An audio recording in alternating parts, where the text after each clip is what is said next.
Merci Madame la syndic. Sans plus attendre, je vous propose de commencer les festivités tout de suite avec les premiers intervenants, Monsieur Emeric Young et Madame Clotilde Maroua, tous deux pour la société Quadia. Je vous laisse monter sur scène, elle est à vous. Madame Clotilde Maroua, qui est issue d'une formation financière avec une spécialisation en finance durable et une expérience en audit financier. Clotilde rejoint Quadia en septembre 2020 en tant qu'analyste impact. Emeric Young, ici présent, a une expérience de plus de 25 ans en banque d'affaires sur les marchés financiers et il est accessoirement aujourd'hui associé gérant de Quadia. Leur rôle aujourd'hui, vous présenter l'abécédaire de la nouvelle économie, en quelque sorte vous donner une définition et vous donner quelques pistes de cette économie de demain.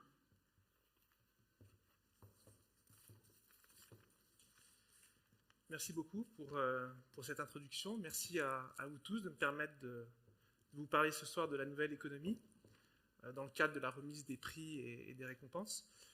Alors, je ne sais pas trop quoi dire parce que l'orateur précédent, je pense, a déjà quasiment tout dit. Donc, ça va être assez compliqué. Les mots-clés, solidaire, collaboratif, local, ont été prononcés. Donc, ça me fait penser à un film qui s'appelle Le sens de la fête. Je ne sais pas si vous l'avez vu. Il n'y a plus d'électricité, plus rien ne marche, il faut s'adapter. Alors je vais essayer de dire on s'adapte. Je n'ai pas joué de la flûte de Pan. Je ne sais pas si le pass sanitaire fait que vous avez vu dans mon portable mon texte, mais il y avait une grande partie qu'on partage. Alors il n'y a pas beaucoup de temps, mais je vais essayer de m'adapter. Ce qui me fait penser à ce qui a été expliqué ce soir. Vous parliez de Cupidon, Andrea. Comment vous écrivez Cupidon? Avec un stylo. Et après? C'est pas la réponse qu'il attend. Et après, avec un C. Et après, avec le sourire, toujours. Voilà. Bon. Alors, Cupidon, quand vous avez expliqué ça et que je vois mon parcours, vous avez rappelé sur les marchés financiers, ça me fait penser à Cupidon en un seul mot ou en deux mots. Ça peut être Cupide et don. Et je crois que ce que fait Quadia, notre cadre économie régénératrice, la nouvelle économie, on peut la voir justement comme une passerelle entre la cupidité et le don. Et c'est ce qu'on va vous montrer avec Clotilde, peut-être avec ce qu'on fait et que les deux peuvent se rejoindre et être profitables pour ce qu'on appelle les 3 P, People, Planet et Profit. Ça me fait penser donc du coup à un peu mon parcours. J'ai passé un peu plus de 20 ans, pas 25, pas encore, sur les marchés financiers à structurer, inventer des nouveaux produits financiers, mais en fait de nouveau, je pense que c'était uniquement l'ingéniosité, l'ingénierie qu'on mettait dans des formules mathématiques pour essayer de réduire un maximum le risque et multiplier les profits. Mais de ça, j'en ai tiré un enseignement qui est la recherche de la solution. Comment on recherchait des solutions pour nos investisseurs aux questions qu'ils posaient et aux problèmes. Et je pense que quand on parle de nouvelle économie, il faut rester dans ce cadre, d'être curieux. C'est aussi la définition de l'étonnement philosophique et de rechercher des solutions. Et c'est cette recherche de solutions qui m'a aussi amené à, si je suis avec vous ce soir, à quitter la finance. Ça a été de se dire à un moment donné, en 2007, pour ceux qui s'en souviennent, il y a eu une crise du système alimentaire majeure. Tous les prix agricoles ont très fortement augmenté. Peut-être qu'on est en train de la revivre. Et on a eu un système avec des solutions à court terme qui étaient un peu des solutions quantitatives. On achète des terres agricoles, on produit massivement à l'autre bout du monde pour des prix très bas, pas spécialement pour la biodiversité, et on épuise les sols. Et là, je me suis dit, pareil, c'est une solution quantitative à court terme, mais pas du tout une solution à long terme pour nourrir la population qui était de 7 milliards, qui passe à 9 milliards, je crois, d'ici 2050, et 11 milliards en 2100. Et malheureusement, la démographie est plutôt qu'une science exacte, donc on va en effet plutôt être un nombre très élevé sur cette planète. Donc je me suis demandé comment on pouvait nourrir cette planète à long terme, nourrir la population, et ça m'a amené justement vers la recherche de solutions, non pas quantitatives, non pas spécialement technologiques, mais un peu de bon sens, et c'est la proximité, c'est la préservation de la biodiversité, c'est réussir à prendre soin du sol, éviter une logistique de gaspillage. Et tout ça, finalement, vous le revoyez dans la présentation précédente, c'est quelques piliers de ce qu'on va appeler la nouvelle économie. Donc, si je parle du bon sens qui peut être parfois préférable à la technologie, ce n'est pas l'un ou l'autre. Maintenant, c'est de plus en plus complémentaire et je ne veux pas faire peur à un prochain intervenant qui va parler justement de la technologie, je crois, pour des solutions sur l'alimentation. Mais le bon sens, c'est bien sûr de garder ce qui fait que nous sommes encore des êtres humains, une collectivité et la biodiversité et prendre soin d'une planète qui n'est pas encore morte plutôt que d'aller faire pousser des salades sur Mars, qui est une planète qui est bien morte. Ensuite, pour parler un petit peu aussi de nouvelle économie, il y a un biais cognitif. Je crois que beaucoup de personnes associent nouvelle économie et technologie. Alors c'était vrai au XIXe siècle, quand le chemin de fer a permis la conquête de l'Ouest et qu'il fallait aller plus vite pour conquérir de nouveaux territoires. C'était vrai au siècle dernier, lorsque l'électronique, finalement, nous a permis un certain confort consumériste de notre économie. Et c'est totalement vrai depuis ces 15 dernières années, où avec Internet, la technologie, la digitalisation de l'économie, ça révolutionne tout à fait nos modes de vie. Maintenant, la question que j'ai envie de vous poser, et ce n'est pas sur de l'orthographe, c'est plutôt aussi de la logique. Est-ce qu'aujourd'hui, la blockchain, le 5G, Internet, c'est vraiment la nouvelle économie, ce sont vraiment les solutions qu'on recherche pour résoudre les problèmes auxquels nous sommes confrontés, qui sont des problèmes environnementaux et sociaux. On en parle heureusement de plus en plus.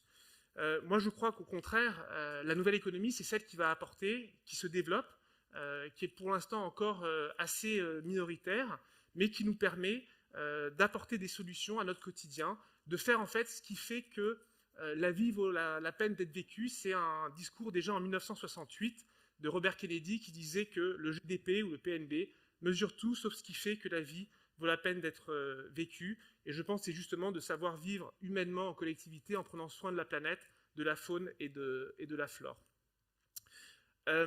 Là-dessus, si on reprend la définition de l'économie, c'est considéré comme un ensemble des activités d'une collectivité humaine relatives à la production, à la distribution et à la consommation des richesses. Et selon l'étymologie, économie, c'est l'administration de la maison. Donc si vous rassemblez ces notions, recherche de solutions pour les problèmes posés aujourd'hui, la bonne administration de la maison au sens large pour le futur, les fameuses générations futures que la nouvelle économie doit prendre en compte. Et la production, la consommation, la distribution des richesses, en effet, on peut se poser de nombreuses questions par rapport au monde dans lequel on vit aujourd'hui et une distribution des richesses qui est de plus en plus inégalitaire. Donc la question, quand on parle de nouvelle économie, est-ce que ça serait aujourd'hui, ce que vous avez très souvent à la télévision, l'explosion de Tesla en bourse qui dépasse le 1 trillion de capitalisation avec peu de rapport sur le résultat de la société ou de ses ventes, et ces fameux marchés financiers qui finalement vivent un peu leur vie de leur façon et déconnectés des besoins de l'économie réelle. Alors je me suis posé cette question et selon moi, comme je vous le disais, la nouvelle économie, c'est vraiment plutôt comment des personnes arrivent à trouver des solutions qui vont, de façon entrepreneuriale, répondre aux besoins, aux envies que nous avons tous, de rendre notre vie plus agréable. Comment aujourd'hui, cette nouvelle économie va peut-être, en effet, nous permettre de changer nos comportements, de ne pas juste résoudre une question ou se satisfaire d'un besoin d'abondance qui est satisfait pour un certain nombre de la population, ou de biens matériels de pas très grande qualité, ou tout simplement essayer d'aller, comme au siècle dernier, je vous le disais, le train aller plus vite d'un point à un autre. Donc, est-ce que finalement, cette nouvelle économie, c'est pas tout simplement vouloir être acteur et construire l'économie qu'on souhaite pour nous, pour nos enfants, plutôt que de subir celle des multinationales? Alors, je ne suis pas dans la polémique, je ne suis pas dans le jugement. Bien sûr, le produit des multinationales, on peut les utiliser, mais ce qui est important, c'est l'intention. Est-ce que vous avez tous, bien sûr, un téléphone, un ordinateur, Internet, mais est-ce que c'est pour consommer juste des produits sur Amazon ou finalement pour mettre cette technologie au service de ce qui fait que nous sommes une communauté, que nous restons humains? Est-ce que c'est utiliser cette technologie pour avoir une économie, comme ça a été dit, qui va être plus circulaire, plus fonctionnelle, collaborative, qui va éviter la pollution, qui va éviter le gaspillage, qui va éviter l'appauvrissement et l'épuisement des ressources naturelles? Est-ce que justement c'est une nouvelle économie qui va nous permettre de changer de comportement? Et j'insiste beaucoup là-dessus, sur l'intention et le changement du comportement. Est-ce qu'on va enfin avoir envie ou comprendre qu'on doit respecter le travail de chacun et payer le juste prix, qui est une notion très forte en agriculture et en nourriture? Est-ce qu'on va être capable de de comprendre justement que aussi cette nouvelle économie, c'est des questions de gouvernance. Comment on donne la place avec la parité à plus de 50% de l'humanité, d'être capable d'entreprendre dans les mêmes conditions, avec les mêmes rémunérations, donc hommes-femmes bien sûr, vous l'avez compris, au sein des entreprises. Et ça, justement, on va vous donner un peu plus tard quelles sont les entreprises qui ont été récompensées. C'est les projets qu'on a vus, ce sont tous ces projets qu'on a étudiés aujourd'hui étaient dans ce cadre-là. Et c'est également l'analyse que nous faisons au sein de Quadia, hein, qui est mon entreprise, qui a un fonds d'investissement d'impact investing. On identifie des entreprises transformatrices de leur chaîne de valeur, à impact positif, donc des entreprises privées, non cotées, qui vont apporter des solutions pour transformer leur chaîne de valeur et démultiplier l'impact positif. Notre cadre de travail, c'est un cadre économie régénératrice pour justement trouver une économie, comme on l'a appris en agriculture, qui sait rendre plus qu'elle ne prend. Donc c'est une économie qui nous permet peut-être vraiment de mettre le curseur au bon endroit. Et il faut savoir que moins de 10% de notre économie est circulaire. Et ensuite, je crois que je suis un peu long pour conclure et surtout passer la parole à Clotilde. Je vous ai parlé de la technologie. Cette nouvelle économie inclusive, locale, circulaire peut utiliser la technologie ou pas. Les plateformes collaboratives l'utilisent. Des initiatives plus locales ne l'utilisent pas. Mais aussi, il ne faut pas faire une différence entre petites entreprises et grandes entreprises. Vous avez dans l'économie fonctionnelle, donc qui vend le service plutôt que le produit. Philips vend la lumière au lieu de l'ampoule maintenant. Michelin vend le kilomètre plutôt que le pneu. Donc, cette nouvelle économie, ces nouvelles conceptions sont également au niveau des grandes entreprises. Et également, comme ce n'est pas un monde contre l'autre, mais plutôt une passerelle, ce sont des petites entreprises innovantes qui peuvent travailler avec les grandes entreprises et on va vous présenter quelques exemples. Justement, donc chez Quadia, nous voulions vous présenter un petit peu les types d'entreprises dans lesquelles nous investissons. Donc ces entreprises dites à impact, c'est-à-dire que ces entreprises, par leurs activités, permettent un changement dans nos modes de consommation. Donc nous avons Sophie Group, qui est une entreprise donc, spécialisée dans le reconditionnement de téléphones portables. Ces téléphones portables sont achetés auprès de particuliers ou d'opérateurs, sont remis en l'état et ensuite revendus sur le marché. Nous avons également Loop, toujours dans l'économie circulaire, qui est une entreprise qui permet en fait la réutilisation des emballages en proposant un modèle de consigne.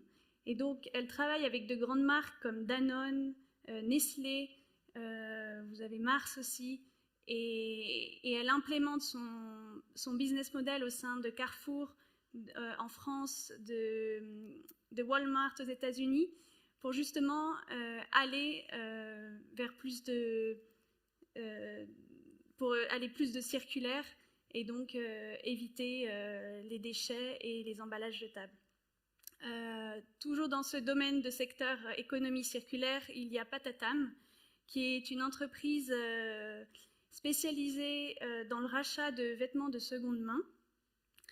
Donc ils rachètent auprès des particuliers en ligne ou à travers des collecteurs, recycleries, des habits pour ensuite les trier et les remettre sur le marché, soit en ligne, soit au travers de partenariats avec des enseignes comme Auchan, Kiabi, qui vont intégrer la seconde main dans leurs canaux de vente.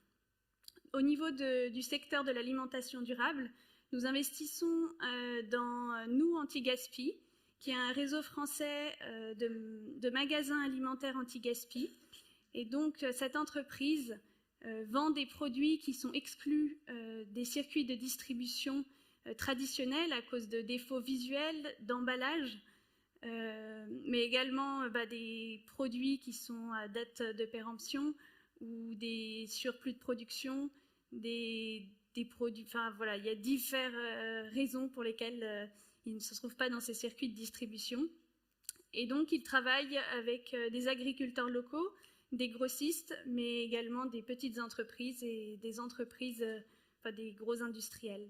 Donc, il y a toute échelle d'acteurs. Donc, qu'entreprise à impact, investisseur à impact, notre rôle justement est d'amener ces entreprises vers un design régénératif. Donc nous accompagnons ces entreprises grâce à nos indicateurs. Nous avons défini une grille d'indicateurs qui porte sur les principes de l'économie régénératrice. Et donc nous évaluons l'entreprise en fonction de notre grille d'indicateurs pour ensuite co-construire avec l'entreprise cette dynamique, comment ils doivent s'améliorer, définir des objectifs ensemble pour ensuite pouvoir évaluer, pour mesurer cette évolution au niveau de nos indicateurs et les amener vers cette économie plus régénératrice. Donc, je reprends encore une minute, j'ai le droit ou pas? Oui, merci. Donc dans ABC, il y a C, donc je vais l'utiliser comme conclusion. C'est pour vous dire ce qu'on aime, ce qu'on apprécie dans ces entreprises, c'est qu'elles sont capables de travailler aussi avec les grandes multinationales et de les faire changer. Hein. C'est un peu l'approche bottom-up, vous créez quelque chose de nouveau. Top-down, les choses s'améliorent, c'est la nouvelle réglementation, c'est des grandes entreprises qui diminuent leur impact négatif. Et c'est aussi, je crois, le plus fondamental pour vous, puisqu'on parle ici d'initiative locale, c'est pas d'aller chercher l'entreprise qui sera la meilleure entreprise du monde. Je crois que c'est vraiment aller rechercher l'entreprise qui va être la meilleure entreprise pour tout le monde, ou pour le monde. Et c'est exactement ce qu'on peut faire à un niveau local. C'est des entreprises qui vont nous amener, nous pousser à changer de comportement. Et je suis désolé si je me fais quelques ennemis ce soir, je vais reparler de Tesla. Justement, Tesla est une fausse solution. C'est une voiture qui est de nouveau qui fait plus de 2000 kg, qui est une voiture individuelle, que vous utilisez quelques heures dans la journée, quelques minutes, dans les embouteillages. Et les acheteurs de Tesla, c'est des très belles voitures, ont certainement raison, mais on leur fait croire que c'est une solution, et c'est faux. Et c'est ça qui est un petit peu dommage. Donc, deux citations en conclusion. La première, comme on parle de prix et de nouvelle économie, c'est Keynes, tout simplement qui disait que la difficulté n'était pas de croire aux idées nouvelles, mais de s'affranchir des idées anciennes. Et puis, comme on a rencontré des entrepreneurs qui se posent des questions et qui apportent des solutions, une de mes citations préférées, c'est Georges Bernard Shaw qui disait dans le monde, il existe deux types de personnes, celles qui observent le monde et qui se disent pourquoi, et celles qui observent le monde tel qu'il devrait être et qui se disent pourquoi pas. Merci. Merci, vous pourrez rejoindre les sièges juste là.